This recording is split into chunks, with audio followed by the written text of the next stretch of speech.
Native Land Pod is a production of iHeartRadio in partnership with Reason Choice Media.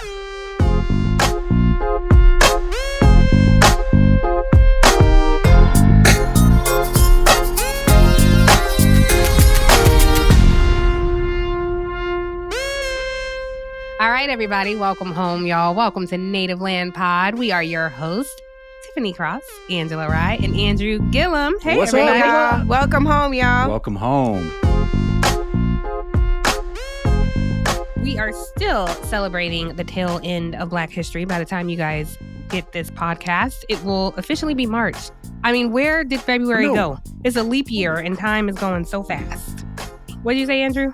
No, I said, holy crap. No, but we have 2 more days, right? No. It's a leap year. We get to 29. We'll have one more tomorrow. day on Black History Month. I mean, Yeah. on the podcast release. Right. And by the time people listen, it's going to be March. I was supposed to be able to talk better this week. I still can't talk. It's so because we have so much to talk about. Well, let me just say, speaking of can't talk, I do want our listeners and viewers to know I am a bit under the weather, and find you a crew that cares enough about you to Instacart you a bunch of meds. Angela. My sister Angela, Dr. Angela, medicine woman. They are natural remedies. I want her meds. off of Theraflu. Natural remedies. She tried to send it to me every day. I had to decline. Well, It's you would have helpful. been better. I was supposed to call Angela to figure out how to taste this. It was the heart-shaped herb. I had to pray to the ancestors and turn around and bow 3 times. Not true. But I just took one of everything. And that was specifically not what she was told to do. 2 tablespoons of apple cider vinegar is not one of everything, but I digress. Angela, I'm telling you, everything that was in that bag, I was taking one, and I'm like, this is zinc oil. Do I drink it? Do I put it on my hair? Let me go Oil. vote to That make was sure. oil of oregano. I like it. Or It that'll makes your burn your hair head. Don't put wavy. that It's in real there. wavy Drink and it. stuff. You got a part and stuff. It's good. Those juices and Love berries. it. Juices and berries. Anyway, guys, I'll tell you one thing I really hate about the echo chamber is I never see us reflected. So I really love convening with you guys every week where we have conversation that we really have all week. And now it's just like you guys get to eavesdrop on the conversation. And we love that you're a part of it too. So I want to break down what we're going to get into. We had a big primary in a battleground state, Michigan. So we're going to talk about that, what happened there with that protest vote. No big surprises in the winners, but that nuanced protest vote is certainly something to talk about. And we have a big week coming up because we're looking ahead to Super Tuesday. That's coming up Tuesday, March 5th. And the president will deliver his State of the Union address on March 7th. So we asked you guys to weigh in with what you wanted to hear him talk about. And boy, did you ever. So we have some of your comments. We're going to be talking about that. We also want to get into how the DEI issues remain under attack. There are so many attacks on these issues across the country, and they continue. And speaking of things being under attack, our pockets are under attack. We're going to get into this Wendy's surge pricing on this episode. So we got a lot to get into. So let's kick it off. And in the words of old school Janet Jackson, give me a beat. In some other news, fresh off Capitol Hill, Mitch McConnell, Senator Mitch McConnell, the Senate Minority Leader. He is minority. The Republicans are in the minority on the Senate in the upper chamber. He is stepping down. Now, he's not stepping down from his Senate seat, despite experiencing several medical incidents that we've all bore witness to, but he is stepping down from his position in leadership. Interesting facts about Mitch McConnell. He made some remarks, I think last year, maybe Angela, you remember when he talked about Black people voting just as much as Americans voting, as though they're separate. Another interesting fact about Mitch McConnell, his family actually enslaved Black people, which is part of how he got to his leadership position. So thoughts and prayers to him. Tiffany, may I add one more interesting fact? Yes, sir. Mitch please. McConnell also pulled off the greatest theft in history by taking and stealing a Supreme Court justice seat during Barack Obama's term as president. And he got away with it scot-free. So let's get into the big news this week, and that is the Michigan primary. No big surprises there, right? I mean, you guys have heard us talk about the protest vote that was introduced. Congresswoman Rashida Tlaib encouraging people to do a protest vote. Well, a lot of people listened because as of right now, over 100,000 people, according to the latest reporting, voted uncommitted. So before we get into the discussion, I want to let you guys hear what Congresswoman Rashida Tlaib had to say when she was leaving the voting booth. Take a listen and we'll talk about it on the other side. Everyone, it's Rashida. I was proud today to walk in and pull a Democratic ballot and vote uncommitted. We must protect our democracy. We must make sure that our government is about us, about the people. When 74% of Democrats in Michigan support a ceasefire, yet President Biden is not hearing us. This is the way we can use our democracy to say, listen to Michigan. Listen to the families right now that have been directly impacted, but also listen to the majority of Americans who are saying enough. No more wars. No more using our dollars to fund a genocide. No more. All right, so that's Congresswoman Rashida Tlaib talking about voting uncommitted. Angela, Andrew, what do you guys make of that? Yeah, the thing that I have to say here is I have some frustration to express. I am so frustrated with the lack of empathy, particularly from people on social media. I can't tell you if I was the sole Palestinian representative in Congress what I would want people to do to make their voices heard. I want to remind folks that this is a primary election. It is the perfect time to make your voices heard, however you choose to do that, whether it is, I'm a vote for you, but here are my demands. I'm a vote for you, but here's my agenda. Or I'm saying I'm uncommitted right now, and I'm going to make sure that I put all the pressure I have, the ability to apply to you until we get to the convention in Chicago. I think that she had to do what she had to do. I understand it. I don't love it. It scares me, particularly when I look at the results from Biden versus Donald Trump, where you see Joe Biden at 618,000 plus votes and you see Donald Trump at 756,000 plus votes. If the election were held today, that would have meant that Donald Trump would have beat Joe Biden in Michigan, and that is a battleground state. It's a state that's needed. The one thing that we know we can't afford to do in this country is write off any particular state. Like, everybody needs to vote. Every single state, every battleground needs to be blue in order for democracy to be preserved. That is where we are. So there's a lot at stake, but I'm not going to say, how dare she do this? Like, she is fully human, fully Palestinian, and walking a very lonely road. And I don't know what that's like. So I kudos to everyone who turned out, because that's the most important thing. What is not a protest vote is you sitting your ass on a couch. That's not a protest vote. That's letting somebody else vote for you. That's right. And so I think that the best thing that we could hope for in a democracy, in a two-party system that frankly hasn't served the least among us very well, I support them being active nonetheless. Agreed.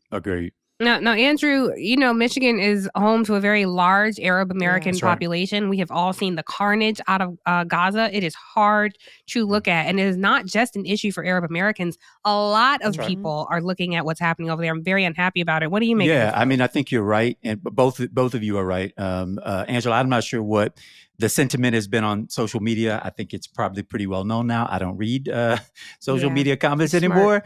But I got to tell you, the exercise of a demonstration vote could not have been better placed than in a primary election. Let's just be clear about this, because if we were at November, which thankfully is 9 months away, and we were dealing with this kind of a protest vote, we'd be up the hill, up the creek without a pedal.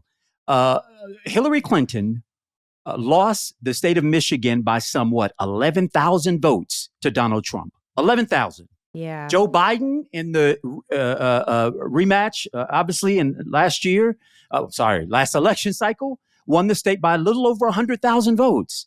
So we're anywhere between 11,000 and 100,000 votes, making the difference between who gets the electoral votes out of Michigan. And what that also means, by further extension, who wins the presidency of the United States of America. That's what it comes down to. And so I saw interviews on television, many of those voters who came out and said, I voted protest because I want to send the White House a message that I don't like how the president is handling this war in the Middle East. And they said, but I want to vote for Joe Biden. I want to be convinced to be able to vote for Joe Biden come the November election. So I think a good number of these people will come home, but I don't believe they're coming home unless they see something different by way of how this administration is effectuating policy there. And it should be a warning sign to the White House. But I will tell you who else adopted a warning sign? Donald Trump. He lost 300,000 votes to Nikki Haley, practically. You can't win the state of Michigan losing that many Republican voters. And so I don't know how many of them say, I'll vote for her now and then I'll switch and vote for him later. But my guess is a number of those people are probably not Trumpers or never Trumpers or now never Trumpers. And so that ought to send a warning sign to the Republicans as well. Well, I'm glad you brought up Nikki Haley because she actually said that she is not getting out the race. Wait, I just have one quick thing. Go. I'm sorry. It's going to be super quick. The only other thing I wanted to flag for everyone is in 2012, when Barack Obama was in the race, there was a primary where 11% of Michiganders voted uncommitted as well. 30, and it wasn't a protest vote. 21,000, I think. Okay, I thought it was 21,000. It wasn't, but it was 11% of the turnout. And so I just want to make sure that folks also know that as well. That was all I wanted to flag. All right. So, Nick, I'm glad you brought up Nikki Haley, Andrew, because she says she's not getting out the race. So let's take a listen to what she told CNN's Dana Vash this week. We've only seen a handful of states vote. I mean, look, I've said this before. As much as the media wants to jump ahead, we're taking this one state, one day at a time. That's what this is about. You know, if I got out when y'all were talking about it earlier, New Hampshire, South Carolina, whenever, it would be the longest general election race in presidential history. Still, if I got out today, it'd be the longest general election race in history. America is blessed to be a democracy.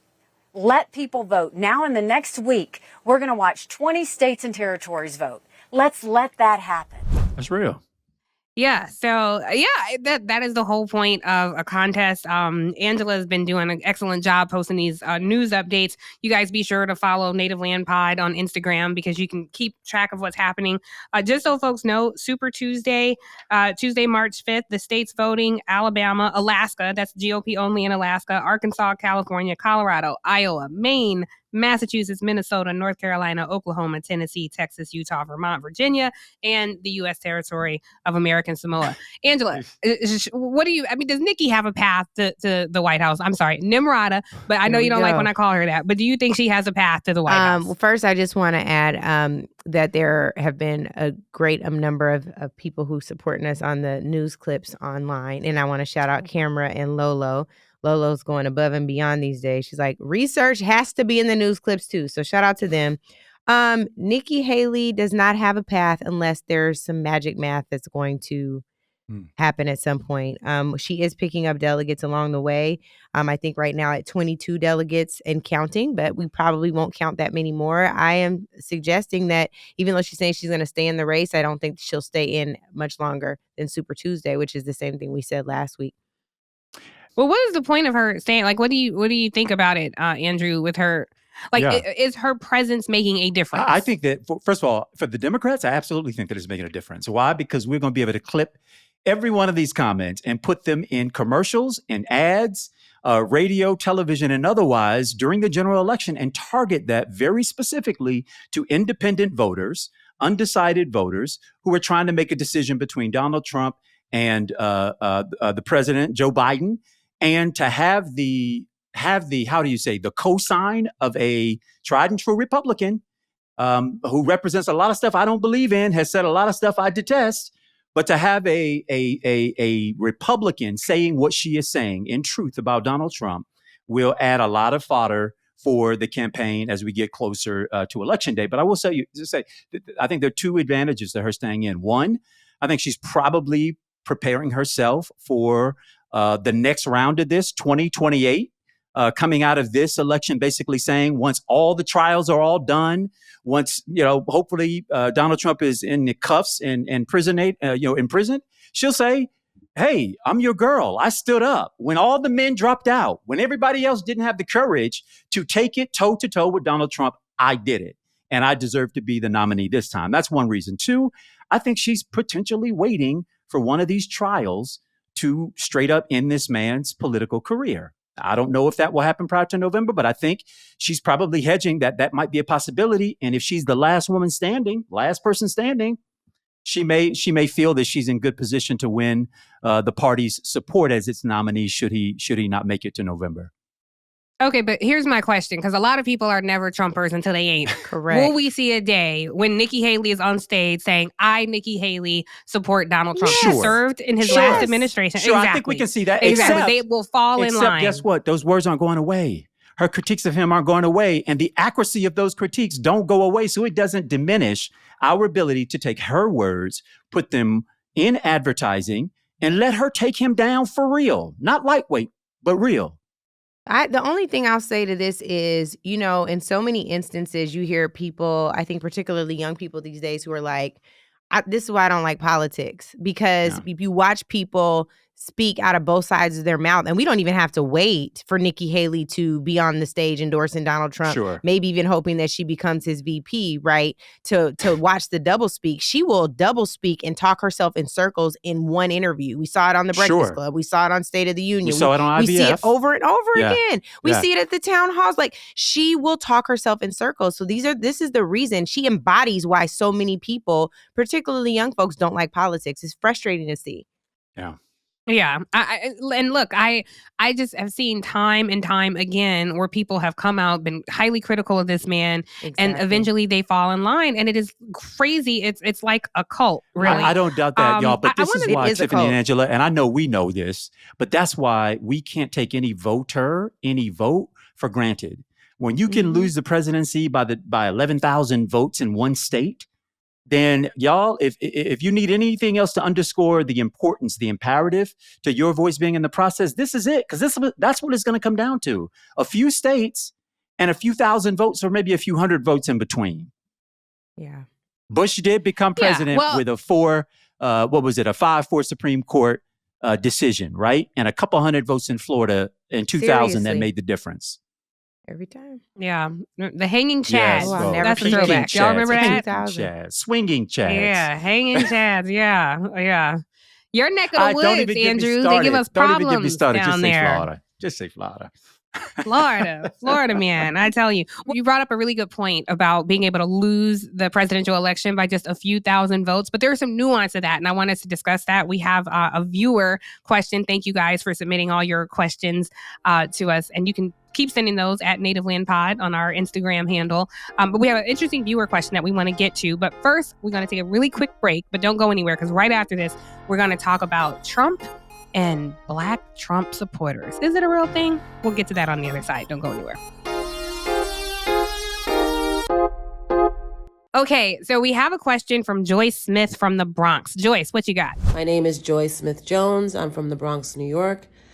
My question is, why are some of our folks in our community still willing to support Trump after so much he continues to be transparent about how he feels about our community? He has always been a racist and has never supported anything, even when he was a Democrat. And he, was in the in crowd and hanging out with Jay-Z. He's never really been someone that we should trust and get behind. But yet so many of us are still willing to support this man. And I just don't understand why, when he's clearly showing us that if he gets reelected again, we might as well be reporting to the nearest white person. Hey. Okay. Thank you for that question, Joyce. I have to just start out before I kick it to you guys and say the math ain't math in here, guys. There is no large enough constituency of Black men supporting Donald Trump that could swing this election either way. When you look at the map of where Black voters live, it is just not. I mean, if we want to talk about people who are supporting Donald Trump, the biggest number is white people. It's conservative white voters. In 2016, most white blue-collar voters supported Donald Trump in Michigan. We just had a primary there. And all of the union people, they swung their support to Donald Trump. The UAW endorsed President Biden, but they acknowledge most of their members support Donald Trump. So it baffles me why the media is constantly pushing this storyline as though Black men could hand the presidency to Donald Trump. It's just not true. And I hate that storyline. So I take your point, Joyce, because you probably see that on social media. You probably see it on cable news. But there is not a large number of Black men supporting Donald Trump. There are some, but not a large enough number that they could hand this presidency to Donald Trump. But my co-hosts may have different thoughts. So what do you guys think? I just want us to be really careful about how we throw people's names into things. She said that he was hanging out with Jay-Z, and I would like for her to tell me when and where that happened. Jay-Z's been consistent in his criticism of Donald Trump. When Donald Trump said that we come from shithole countries, Jay-Z said that that was unnecessary and hurtful. When he was talking about his presidency overall, he said, and I quote, he's bringing out an ugly side of America that we wanted to believe was gone.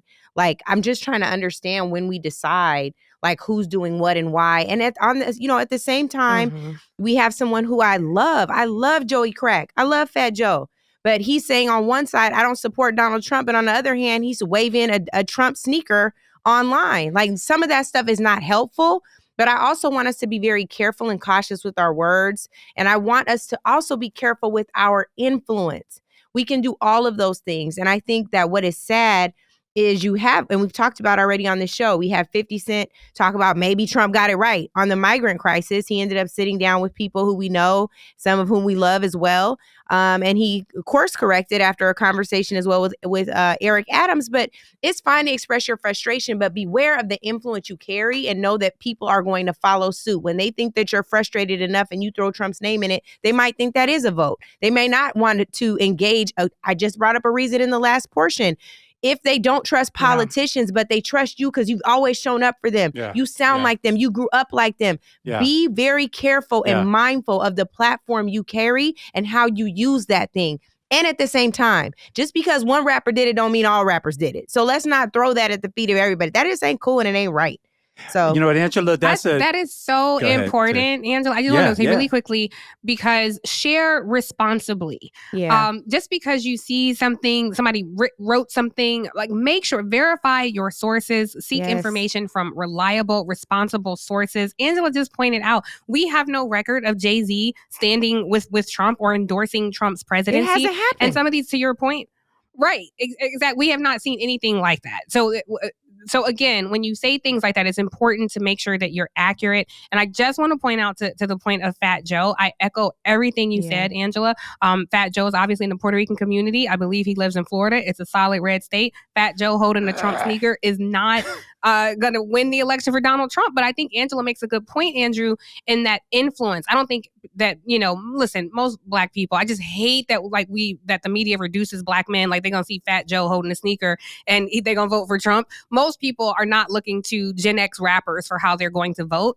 But I don't want us to buy the sneakers either. Like, I don't want to donate to his campaign. I don't want to donate to his legal fund. Donate to Andrew's legal fund. Exactly. Sorry. But we're looking at these rappers like, you look a fool. You look a fool when you stand with them. It's not that you're influencing our vote. We're looking at you like a clown. Real. It's just disappointing. Do better. For Joy, I think she was saying, even though he stood next to and engaged with Jay-Z, and she listed some others. He did not. I don't even want us to say that. That did not happen. It did not happen. That's why you didn't see it. It has never happened. I get it. What I think she's referring to, for instance, just like you've seen the Clintons in the same location where Donald Trump has been, maybe there were New York events because she is in New York. She may have seen them at the same place and thought that they were. So I just want to, I'll put that in its own perspective. But I agree with you, Angela. If it were a sit down meeting and a pat on the back and a you go do this, that ain't happened. We haven't seen that. But I will say your comment around the celebrity piece really hits close to me, because I do think that they have the influence to help move people to the polls, keep them from the polls potentially, and maybe even shape how a person may vote. I don't know for sure, but I will say this. Y'all, celebrities largely got more money, more resources, live in a different world than you and I get to live in. And so I don't think it's beyond the pale for people who are wealthy in this country to lightweight side with Trump here or there. Possibly. I don't know it for a fact, but possibly. But know that they are motivated by a different set of reasons than you might be motivated when you go to the polls. Furthermore, if Trump is hawking some plastic, orange or yellow / gold impaled sneakers as his entree into the Black community and why you ought to vote for him, or if he's pitching you on the fact that he got a mugshot and therefore we ought to be in solidarity since you brought that up, Andrew, with him, then just know, y'all, that is the ridiculous. lowest hanging invisible fruit there ever is to compel anybody to be for you. Which, if you want me as your voter, come to me with some public policy that is going to alter my life in such a way that I earn more, that I am able to start a business as a minority and get some grant and loan assistance that takes it there. But this stuff that this man is doing as a way to outreach to people of color and more specifically Black folk, y'all, we ought to all be outraged and insulted. But you know what? Entree to us is about that. Well, before we go on, guys, I just want to remind people what Donald Trump actually said. So take a listen to what he believes is his appeal to the Black community. We've all seen the mugshot. And you know who embraced it more than anybody else? The Black population. It's incredible. You see Black people walking around with my mugshot. You know, they do shirts and they sell them for $19 a piece. It's pretty amazing. Angela. Listen, I'm going to tell you something that's not going to be popular.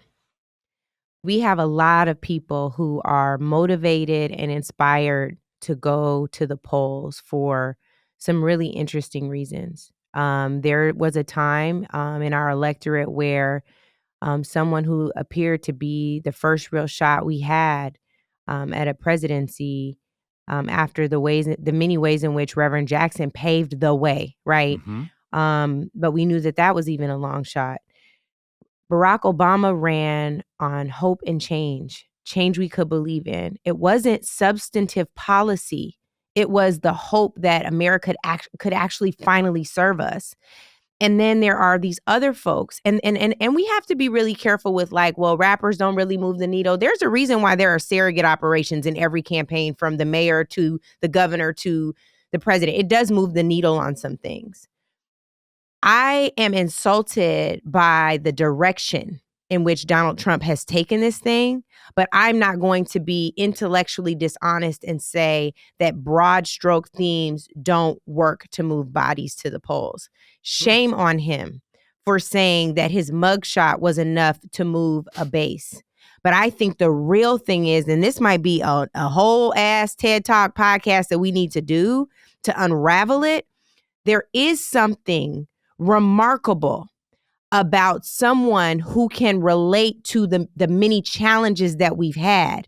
It is not Donald Trump, to be super clear, but I think that it is highly worth considering, as someone who is a student of political strategy, what it means to find someone who has been othered, what it means to find someone who has had to pull themselves up by their bootstraps after they found some boots that they could actually afford, what it means to really be one of the people who was ostracized and not really allowed. You know what I mean? What does it mean to have this person who really understands the plight of a community that has been so marginalized despite our significant contribution?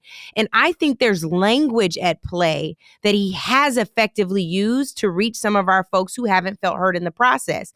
The problem is, I need y'all to understand what gaslighting is.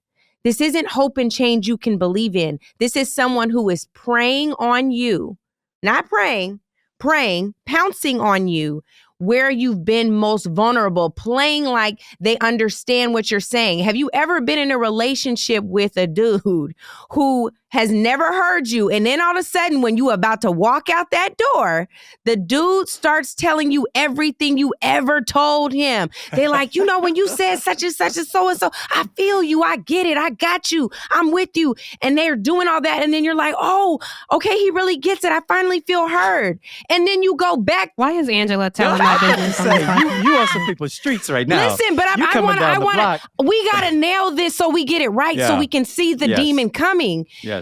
That is what he's doing. And then when he gets you, boo-boo, he gonna say, actually, I am still the law and order president. Your ass going back to jail for nothing.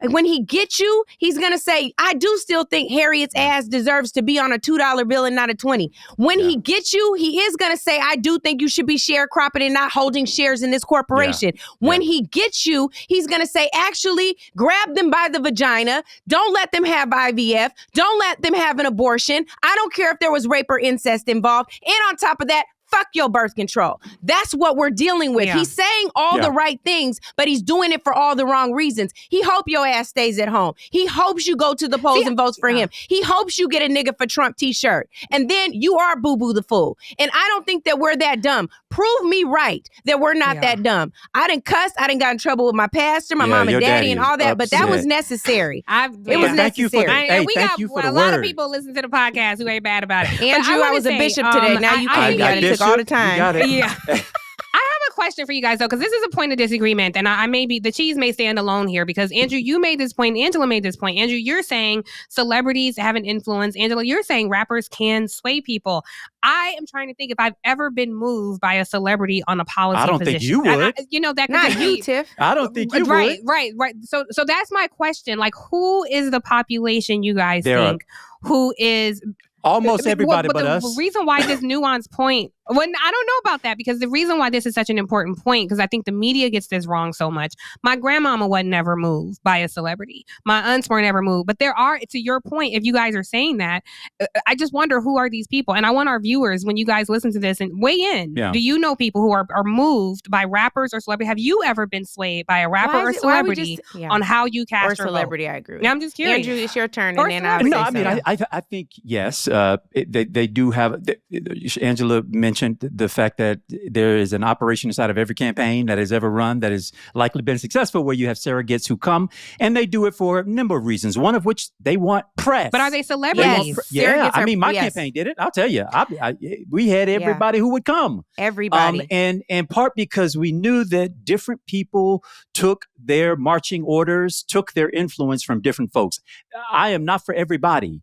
Angela, you are not for everybody. Tiffany, you are not for everybody. We are not, even as wide, diverse, and divergent opinions as we may have, as I think model a person, the both of you are, different folks look different places to get influence, and to find influence. And that's why there's an influencer culture, because we know that there are folks who do things based off of what other people say.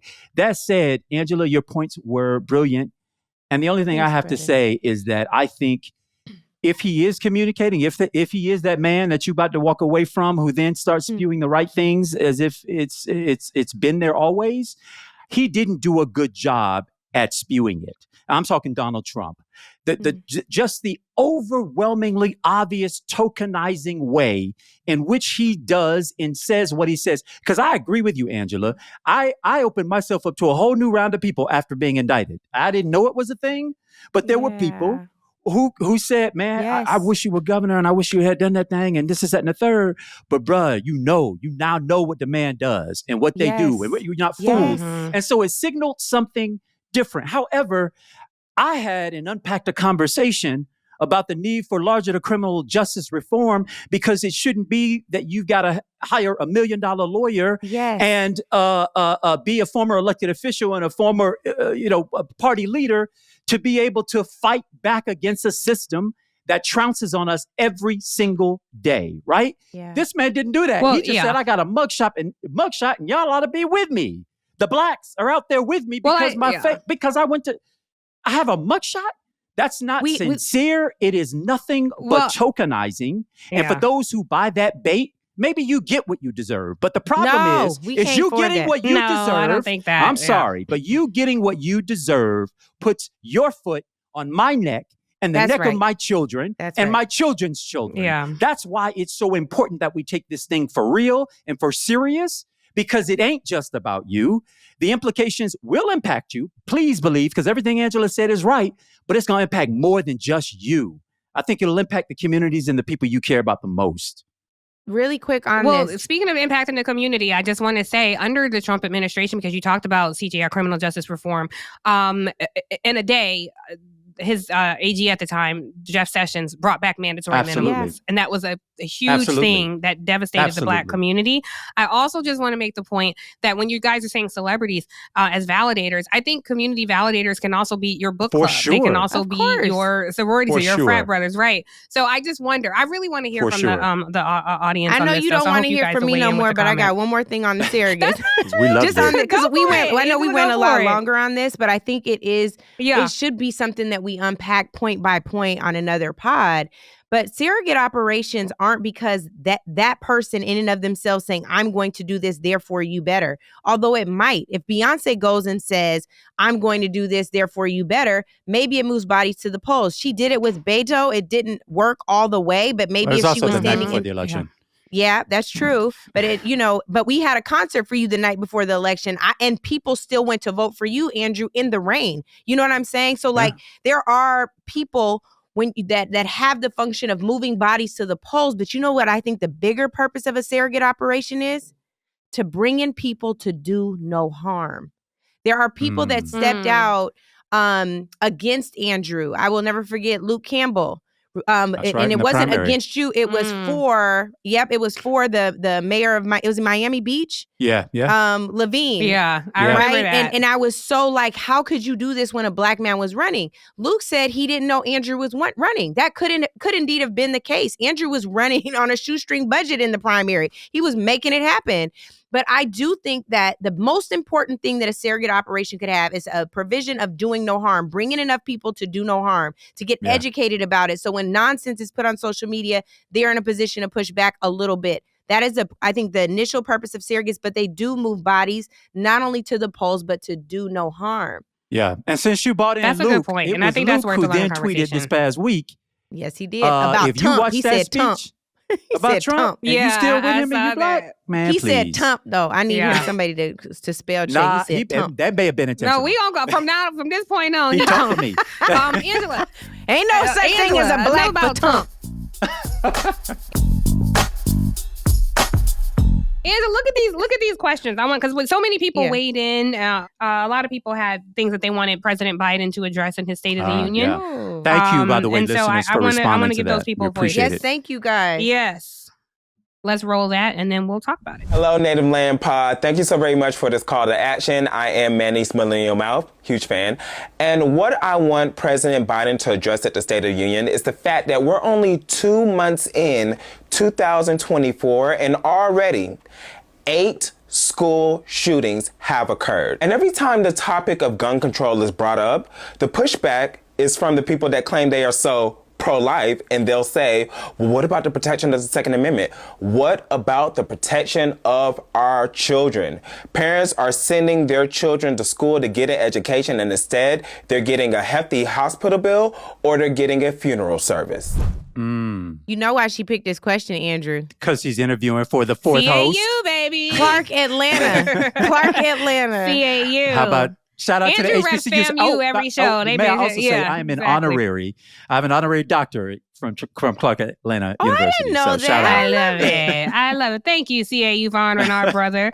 What do you guys think about that? I do just want to put a little news here. This week, the Supreme Court is considering banning bump stocks. You guys remember after that horrific shooting in Las Vegas, the Trump administration surprisingly issued a ban on bump stocks. It's been banned since 2018. There is a chance this week that the Supreme Court could overturn that and reintroduce bump stocks into society. I don't know why anybody would do that, but that is happening this week. But what do you guys make of his question? I didn't really feel like he asked the question. I think he told us exactly what he wanted Joe Biden to address. I thought he was interviewing for the fourth co-host. I like him. Well, he was saying, what about the protection of the Second Amendment? What about the protection of our children? But there are a lot of Black people who, there are plenty of Black people who are Second Amendment advocates. There are plenty of Black gun owners. My grandma and my granddaddy. Can we have... Both. Especially in that Bible Belt in the South. Like my uncles think it's so strange that I live in a house and I don't have a gun. And they're like, you don't have a gun? You need a gun? Right. Papa Ride look like he packing. So I just wonder, there, how do we balance that with all this gun violence, school shooting? And is gun control legislation going to stop these mass shootings? I believe it will. It will limit it. I don't know that it will bring it to a screeching halt. Not a halt, but guess what? If you guys don't want to talk about that, we can around the move on. world, and there is not another developed nation in the world that confronts the level of gun violence incidents that we have here in the United States. In a single month of the year, we can't find another country that has had that many violent gun violence related incidences and mass shootings than a 1 year analysis in their own countries. So there's something special, particular, and unique in this country about our gun-toting culture that is uncomparable to any other place in the world. It is a problem. We all have to know it. Now, why it is that we have folks in Washington, D.C. who are so entrenched, as the brother said, who are so pro-life, but don't care a thing about life once it's out of the womb. Don't care a thing about it, right? Do nothing to advance life beyond the speaking point, the talking point, the political advantages of it. And I'll just say, look no further than the humongous lobby that exists for guns, largely the National Rifle Association, the money that they put into campaigns and elections, and you will get your answer. All right. Money is the guiding principle here. That's what they want. That's what they're after. Many of these folks don't carry guns themselves. They don't have them in their homes themselves. Yet they're out here advocating what our founders and framers could have never conceived of. And that, look, back then, if you shot a gun, you had half a chance of shooting yourself. That was the technology of the day. They did not consider that you could have a gun that in a matter of seconds could strike down 12 people. They never conceived of that. It's all right, Angela, you got another question for us? I want President Biden to address why he is willing to give $95.3 billion to Ukraine and Israel, $95.3 billion of our tax dollars, to foreign countries instead of dealing with the problems that we have here at home. We have student loan crisis. We have an education crisis. We have an infrastructure crisis. We have a healthcare crisis. We have Black unemployment crisis. We have Black wealth crisis. Do you realize that $95.3 billion is the same as giving 3 million Americans $30,000 worth of relief from their student loans? I don't feel like he's asking a question. He made it plain. It's super clear. It's a great proposal. I don't mind it at all. I'm always for relief, financial relief for our people. We need it. And certainly for reparations, even though this wasn't a reparations proposal. But I think our folks did a great job of weighing in with what they wanted to hear from President Biden in the State of the Union address. Hopefully his team is taking note. Yeah. Yeah. But Andrew, what do you think about what he was saying about this aid that we are?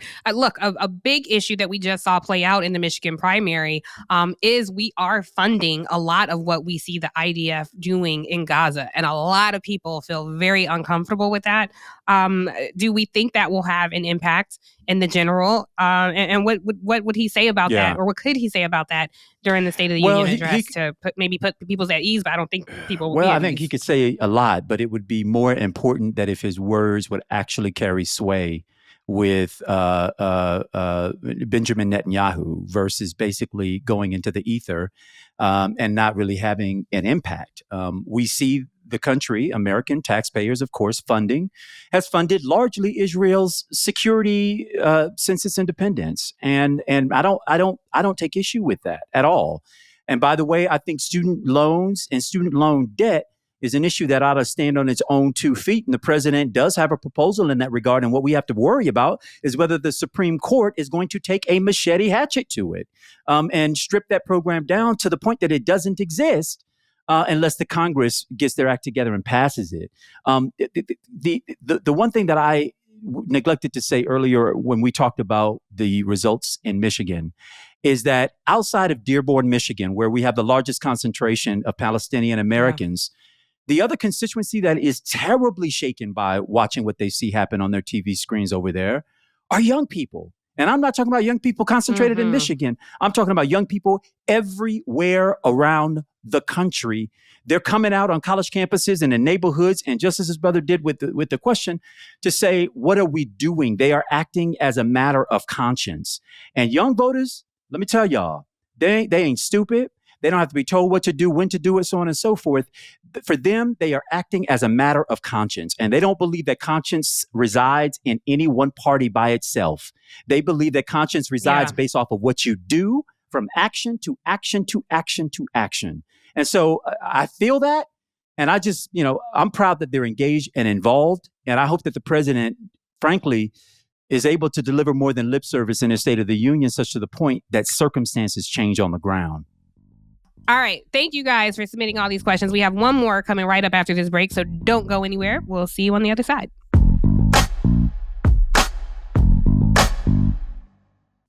Okay, our last question comes from Akiva. Let's see what Akiva has to say. Hi, I'm Akiva Tellis, and I'm at Birmingham Southern College, and we're in the Africanus of Pillar Thoughts class. And our question today is, how do we convince a single mother who thinks $1,600 refund and tax credit is nice but not sufficient, or the young man with a felony conviction that the ability to vote will not get him housing, employment, or restore his humanity? More importantly, how would you convince those of us in college who see mountains of debt, lower wage jobs, and higher cost of living that voting in this or any election will change the way we currently see our futures? Well, what do you say? Well, what I say is the president should answer that, and through his and by the way, I think we'll have a good answer on a number of those issues. But I think the broader point, and it's well taken, it is that everyday people who go out and cast a vote expecting that their lives are going to change, to shift in some really demonstrable way as a result of having done so, expect to see it happen. And the thing I would add to it is it should happen. And in truth, many of those issues can be addressed through public policy. Problem is that it takes a cooperative House, a cooperative Senate, a president prepared to sign it and go to bat for it. And that's just part of the process. I don't want anyone to walk away thinking that their vote didn't matter or didn't count because their thing or one of their things didn't get cured over that particular person's, time in office. Just know that politics requires the long game. Even though elections are every 4 or so years, it requires not the patience of Job. We ain't got to wait 40 long years in a process that should be responsive. But it does sometimes take time. Don't give up based off of unfulfilled efforts. It just means apply more pressure. And guess what? Pressure bursts pipes, which is why it requires our involvement in the process. I love it. Thank you for that, Andrew. I'm going to shift us a little bit and talk about politics are everywhere because they are. This week, here's the question. Where's the beef? I know I'm not the only one old enough to remember that commercial. Y'all remember those commercials? Where's the beef? Yes. Well, I got beef with Wendy's. The fast food giant is expected to roll out surge pricing, which is similar to what Uber does. So essentially, demand will determine how much we pay for food. A spokesperson for the company said this could start as early as 2025, and they're going to be testing a variety of enhanced features on digital menu boards like this. I got to tell you guys, I do not like this at all. Well, this is why. Because, first of all, I don't eat a lot of fast food, but when you consider where our people live, I think it's like 1 out of every 5 Black people live in a food desert. So it's not like they got a Whole Foods on the corner or fresh produce, around the block. And so sometimes their meals come from these convenience stores or bodegas or fast food chains. And then when you look at the wealth gap and how that impacts our people, Black communities are more likely to face hunger. And so I think in 2022, nearly 23% of Black people in this country, in this very wealthy country, experienced food insecurity. And so this just, to me, seems like corporate greed. I don't like it at all. I think nearly 9 million Black people have no access to a healthy lifestyle, restaurant, et cetera. So we were talking about this in our group chat, and our good friend, Dr. Jason Johnson, said, will the employees get paid more during those times? And right. It just, I don't know. And there was some reporting today. I don't know if you guys saw this. It was about Family Dollar, and they were fined $41.6 million because they were storing food in places that were rat infested and selling it to customers. And people knew about it, and they just did it. And so this just seems like another way to crush our people. I just don't like it. Do you guys have anything on this? So the CEO of the company says they detest the word surge. They don't mean the comparison between them and Uber. In fact, they didn't even mean higher prices. I just want the CEO to use the word that they preferred was dynamic. They said their proposal is dynamic pricing. And I'd like the CEO to just use the word dynamic pricing in a sentence, maybe a few sentences, so that we could get a better understanding. If you didn't mean higher prices at different times or lower prices at different times, then what exactly is dynamic pricing, please? And by the way, shout out to Wendy's Twitter when I used to read it. It used to be off the chain, very direct and honest. I don't know what they're saying about this, but y'all got to correct this thing real quick because I don't know what dynamic pricing means. Right. Nobody does. And they say it isn't. This is according to their spokesperson who told us to a Fox Business reporter, AI-enabled. What they say is AI-enabled menu changes and suggestive selling based on factors such as weather. So this is another area where AI will influence even our food product. I mean, it's a bigger deal than I think they are making it. But Wendy CEO Kirk Tanner announced this on an earnings call. So I just want to say I do not like it. All right, Mr. Tanner, use it in a sentence. Use it in a sentence. Yeah. Let's move on. I want to take us back to the dirty South, and talk about what is happening with these attacks on DEI. I want to give a shout out to the good brother Randall Woodfin down there. So let me first tell you all what the story is. So there is a bill that passed in the Senate that will essentially kill any DEI funding, state funding, to go to schools. So any DEI programs, they won't exist. Now take a listen to why Senator Barfoot, who is a Republican, obviously, who says why this is problematic. Those DEI offices that would be abolished in this legislation certainly are some of the offices that were promoting those divisive type concepts. So he's saying DEI is divisive. Mayor Randall Woodfin, he's mayor of Birmingham, a Morehouse College alum, a member of Alpha Phi Alpha. He said on social media that if state lawmakers passed this bill barring diversity, equity, and inclusion programs in states' public schools and universities, he would encourage parents of minority student athletes to select colleges in states where diversity and inclusion are prioritized. This is a huge way for young people to exercise their power. Andrew, a lot of athletes come out of Florida. It's a big football town. State. I'm curious your thoughts on this. Sometimes we act like a town, but yeah. Or no, state, it's all good. Excuse me, state. we have some town mentality sometimes. But the point by Mayor Woodfin is well taken, and we know that the South produces a great number of athletes. We know what percentage Black athletes, Black men particularly, and Black women take up in the various fields of sport. And it could be used as a real leverage should folks collectively decide to do so. I would just say the diversity and equity and inclusion is becoming a bad word. And if we don't figure out a strategy, very quick, fast, and in a hurry to help put into context the ways in which if you aren't thinking about us, if you are not talking about us, then we are not a consideration. If we don't call out the ways in which these disparities exist and then create ways to close that gap, the only thing I can take away from you is that gap doesn't matter to you. And that's what these legislators are trying to communicate. That gap doesn't matter to them. It's never mattered to them. No, it matters. Companies who came after George Floyd, right? Let me tell you, it of course matters. I'm saying for those folks who are putting in place, like in my state, an end, a ceasing of diversity and inclusion programs, funding, targeting in that direction, the ending and obliteration of affirmative action, and so on and so forth. If you don't count it, it doesn't exist.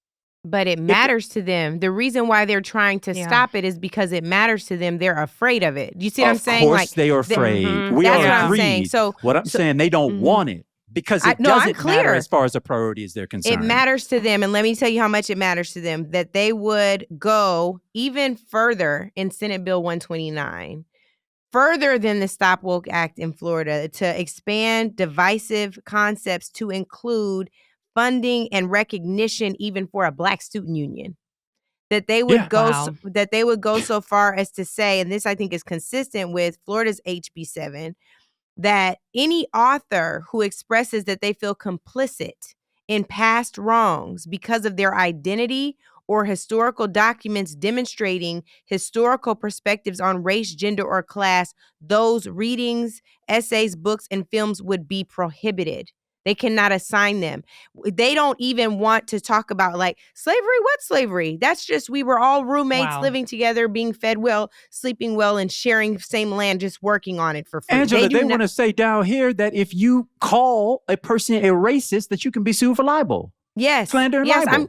What I'm saying is, and so if I know how frustrating HB 7 and the impacts of it in Florida have been to you, I'm telling you, It's even Alabama worse. made it bigger. Yeah. So one of the things that my Right. dad has been saying for many years is that he is eager to see athletes, not just when they're existing and making money for the schools in the racist South, in the Confederate South, but also the schools who exist in covert practices of racism, even in the North. He's like, all of these Black athletes need to go to HBCUs.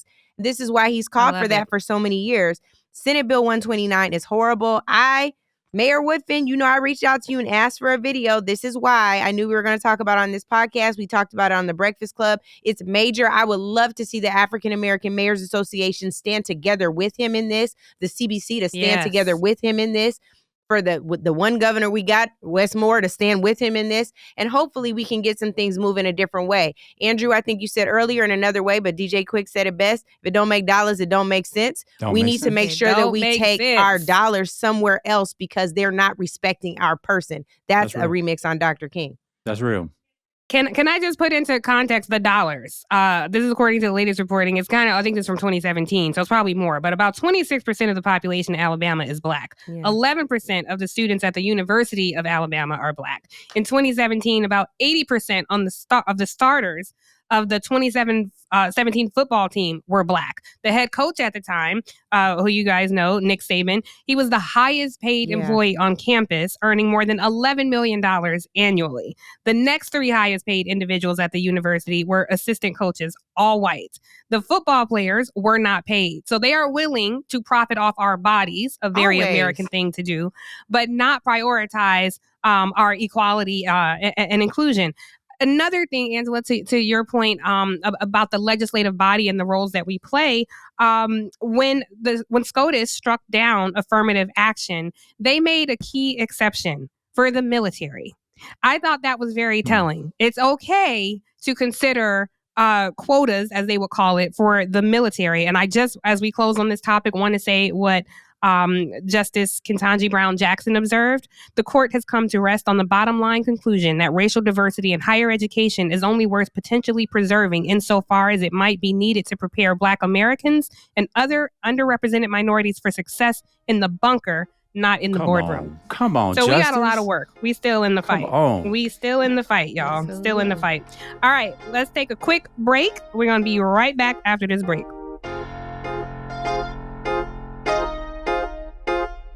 All right, welcome back, everybody. Welcome home, y'all. Native Land Pod. I'm kicking it to our resident attorney. She's an occasional medicine woman because she sent me a care package, but she's going to put her attorney hat on. Angela, I am not as vested in this Fani case as you. I want to know what the latest is. You are so vested in this case. I hate that and it's you a are case. I'm vested, but I hate that it's about that her. it's a case. I'm like, he is still the person who broke the law. Yes, he is still the person that broke the law, and it's not a whole case. She's not on trial. There is a hearing about her conduct. So I want us to be very, I'm very serious about being careful with feels words. like it, Angela. Talk and about for that. They're trying to make it like that. Well, I have to be better with my words and more responsible. This is a hearing. She is not on trial. Right. She did not break a law. It is not a case. We don't think she broke a law. It is to see if she can. Right. You're not sure. Well, they're not even. The question isn't even if she broke the law. If she perjured herself, we have a challenge. If she perjured herself, we have a significant challenge. Okay. But nonetheless, the question at hand is whether or not Fani Willis and the Fulton County DA's office writ large will be disqualified from prosecuting Donald Trump and his 18 co-defendants. It's nerve-wracking. You don't want any distraction. You want this thing to go forward because you're like, let's just get to the testimony. Let's present all the evidence. But right now, the only evidence that anybody's considering is when Nathan Wade went to her house for the first time, when they started texting, what they were texting about. That's likely to come up later on this week. By the time this pod airs, they'll be prepping for that. And apparently, Nathan Wade's business partner, Terrence Bradley, was on the stand on Tuesday. And right now we're going to take a listen. That's a simple question, Mr. Bradley. You're a lawyer. Did you lie to Miss Merchant when you told her facts about Mr. Wade and Miss Willis's relationship?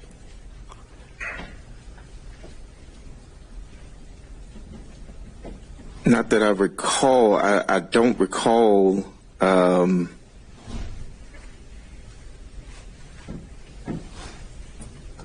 I mentioned earlier that I speculated on some things. I've testified to what I did know, so I can't recall whether or not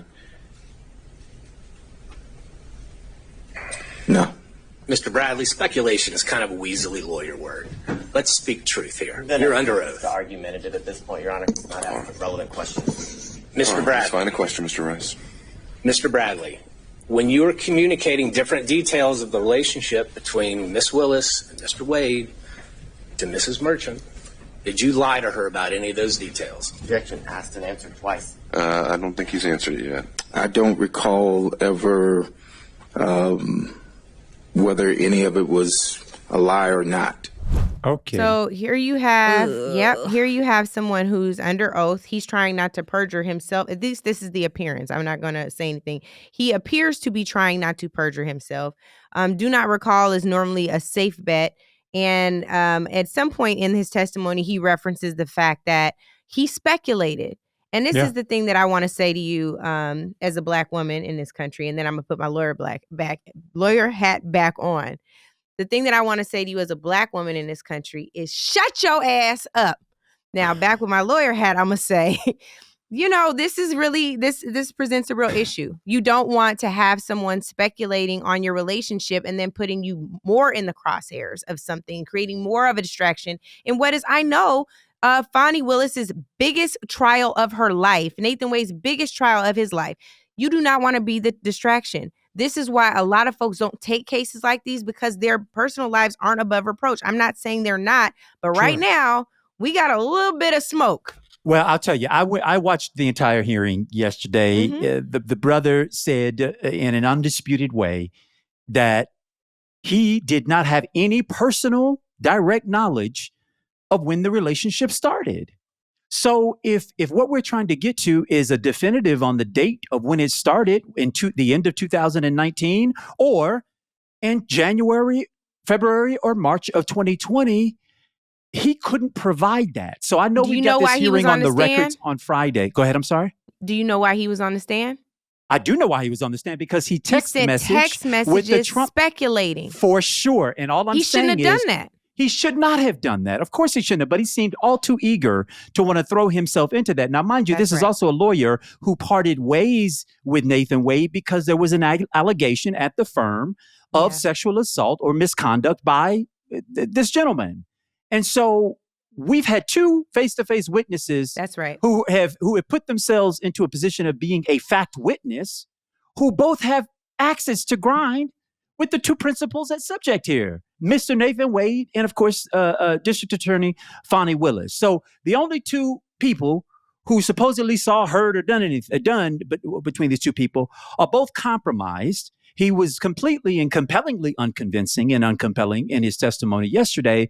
But I have to tell you, I can't see why three bar Georgia attorneys would make statements and profess before the court in other filings that they have done something or didn't do something that actually can be proved that occurred and perjure themselves and then lose their bar license. I don't know why three, now including him now, three bar attorneys would do that. So it's just, I'm sick of the fact that I feel like the judge, by going down every rabbit hole exposed, every rabbit hole, I think is expanding this way beyond the scope that is necessary and required. The judge is not doing that. The judge he's making the decision. He's making the decision. But he's being asked by the Trump attorneys. And I think that the thing that we have to be mindful of is the thing keeps unraveling.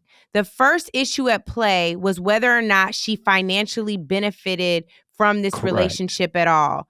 Then it started to become apparent that conflict of interest was even more at play. Now there's a third issue beginning to unravel, and that is perjury. Yeah, so but all I'm saying is it is the responsibility of the judge to be impartial, to hear both sides. And if they're like the reason why this took so long is because this man got on the stand, said more than he needed to say, and then tried to rope it all back in as like, oh, actually, this is protected by attorney-client privilege. Well, you already exposed yourself to violating attorney-client privilege by oversharing on the stand. There had to be a separate conversation with the judge about that.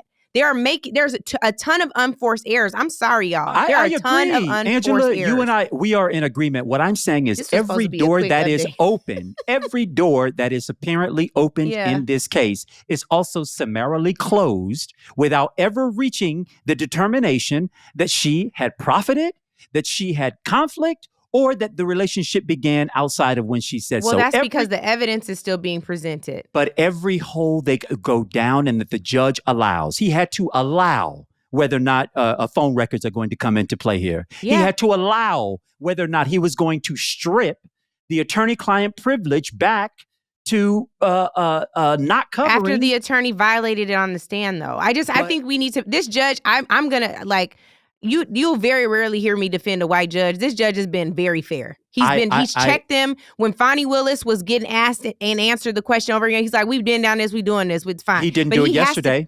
Yesterday, he overrode nearly every objection made by because the guy was not answering the question. No, because he was answering it. It wasn't to his satisfaction. Okay. Maybe it wasn't to his belief. And therefore, we just watched his testimony. It was hard for me to believe it. That's why my black woman hat was shut your ass up. I thought he was terribly unconvincing. All I'm simply saying is the judge has a complete amount of discretion on what avenues that he allows to be open. And this man needed to be able to prove that he could be a fact witness.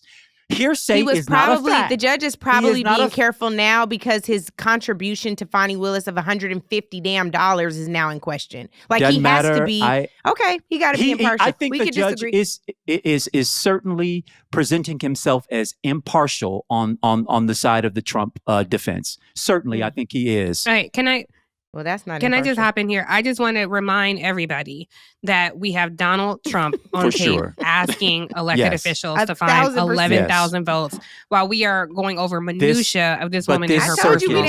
We can get into what she coulda, shoulda, woulda done. But the bottom line is these people try to upend democracy. And that is a very serious charge and a serious issue. And when these two started banging, old work should not be messing up her presenting this case that should be a shoe-in for this man trying to steal an election. That's a very serious issue. And now, I have a question Tiffany, for you guys. Let it be clear that this act has now become a complete circus. What is an act is now become, and it is nobody's one fault. Yeah. But I can tell you, Fani could have nipped this in the bud. I'm sorry, D.A. Willis could have nipped this in the bud by never having hired this gentleman in the first place. Correct. Given what maybe, but this is where we are, and I don't want to follow their narrative and what she's doing. The narrative is this man is on tape asking to find 11,000 votes. That to me, it should always be the headline. And there is no evidence yet. You guys talking about. Well, but you guys talking about this has made me think of another case, and that is of Marilyn Mosby. Yes. So I, for those who don't know, Marilyn Mosby, the attorney, the Baltimore DA, former Baltimore DA who brought charges in the Freddie Gray case, Gray case, has now called a case herself.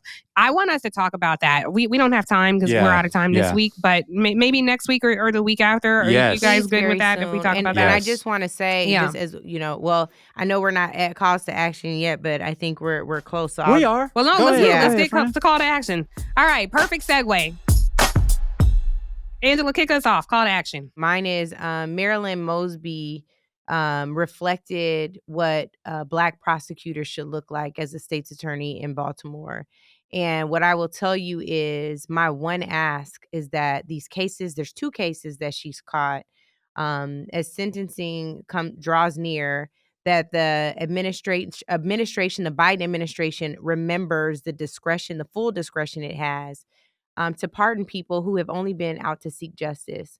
The DOJ should have never had her on their target list. We talk about $5,000, and we'll talk more about what this $5,000 is later, but there's no reason. No, she should never spend a day in prison. She should not be prevented from practicing law, because this should not be on her record. Her record should be expunged. She should be cleared. She should be completely pardoned. And that's my call to action this week. I would love to see it. You know where I would be on that, because I think the targeting of Black elected officials who are impacting in significant ways on society, largely contrary to what the governing powers in different cities, counties, states in this nation would like, and they bring down swift response when they deem necessary. And I think this is a case we ought to illuminate for every listener out there in every part of this country. We ought to be making noise about targeted prosecutions. That's for sure. Yes. All right. So was that your call to action, Andrew? Well, mine really was. Something was said, I think, last week, Angela. We were in that conversation about that video, and you said, they're playing this on Fox News, and I said, yeah, I know, but I don't know, because there isn't a conservative outlet out there I necessarily listen to because it get heated. Mm-hmm. I'm going to ask that you all choose to join me, not you two, because you apparently already do, but that the listeners, if you are like me and you can't really tolerate nonsense, that we spend 10 minutes this week deliberately listening to a well-known or known about conservative outlet, and just hearing what is said. Just give us 10 minutes of it, and let's see how we emerge from it. I'm going to do it, and I'll share with y'all how I feel, and I'm asking that I not be the only one going through this missive, that others join me in trying to hear an opinion, a voice, a thought different than their own. Yeah. All right. Thank you for that. I know we said a lot about Marilyn Mosby. We will fill in the gap when we talk about this. We want to give her the appropriate amount of breath that this case deserves. So please join us next week. We'll revisit this topic because it's a really big deal for us. Andrew, I completely respect you. I love you. You ain't know joining that. me. I am a Black woman. I grew up between Ohio and Georgia. I know how conservative white folks think enough. I don't have a bit of any more intellectual curiosity about that. I have lived experience with it. Too, for sure. But more power to those who want to do it. So I try to give a call to action that's not really political. And so something that I'm working on that has been really challenging for me, and so I am inviting other people to do this with me, is patience. On my way here, my Uber driver was he was a slow driver. He couldn't find my building. I was frustrated. I was getting here. The people at the front door were driving me crazy. I was just short with everybody. And I think sometimes the universe sends me situations to teach me patience, to take a breath, to treat other people with grace. And we can easily forget about that. When you're in a rush, you're trying to do something. And try to think, if this were my mother, how would I want someone talking to her? If this were my child, how would I want someone talking to them? So take a breath, be kind, extend grace to others. And kindness is free and it's contagious. Sometimes when I'm in a bad mood and I just walk outside my house around the block, and I pet dogs, that makes me feel great. But just seeing people smiling at people, it can make us all a better community. So just a lesson in kindness and patience. And look, I'm a work in progress. So that would be my ask for everybody. Love it. Some love, kindness, and patience. Before we go, one quick thing. We have one final viewer question. We won't answer it, but just take a quick listen. Hey, what's up? Chris Flores doing this video submission for y'all. Question for y'all.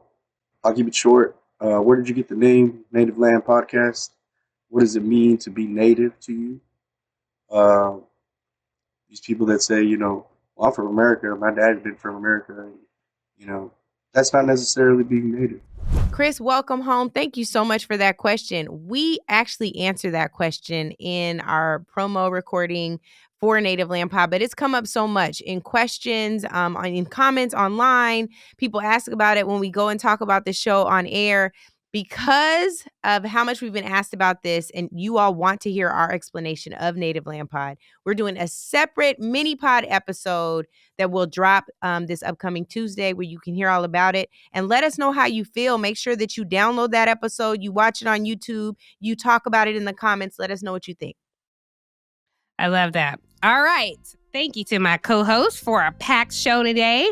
Before we end the show, I do want to thank all of you guys for weighing in every week with your comments on YouTube, your comments on our social media handles, your videos that you send. Please keep them coming. We love hearing from you. We want to make sure that this is an interactive conversation. Please be sure to leave us a review. Let us know what you think about the show. We try to make this interactive conversation this week, so give us your thoughts on all the topics that we talked about. We're available on all platforms, including YouTube. New episodes drop every Thursday. You can also follow us on social media. We are Tiffany Cross, Angela Rye, and Andrew Gillum, and there are 249 days until Election Day. Welcome home.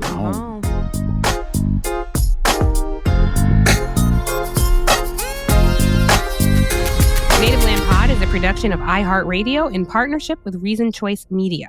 For more podcasts from iHeartRadio, visit the iHeartRadio app, Apple Podcasts, or wherever you listen to your favorite shows.